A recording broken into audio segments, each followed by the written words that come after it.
মেজাজ খারাপ থাকলে নাকি তরকারি রান্না মজা হয় না। এই তথ্য আজকে ভুল প্রমাণিত হলো। আমি সবকিছু নিয়ে রেডি। চিংড়ি মাছ আর শিং মাছ দিয়ে একটা তরকারি রান্না করব। শালার 11টা বাজে, শালার বেটা শালারা তখন আর গ্যাস দেয় না। ধৈর্যের বাত আমার ভেঙে গেল। দেখেন গ্যাসের কি অবস্থা। তারপর আমি সিলিন্ডারে পেঁয়াজ মরিচ কষিয়ে টমেটো দিয়ে ভালো করে একটা চিংড়ি মাছ তরকারি বসিয়ে দিলাম।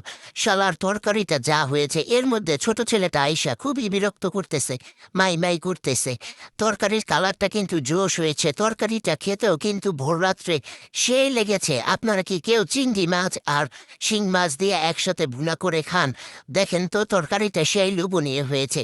এই তরকারির মধ্যে আপনি ধনেপাতা যত বেশি দিবেন তত এই তরকারিটা মজা হবে। আমার কাছে মনে হয় তো এই তরকারিটা বেস্ট একটা তরকারি আমার হাতে রান্না করা।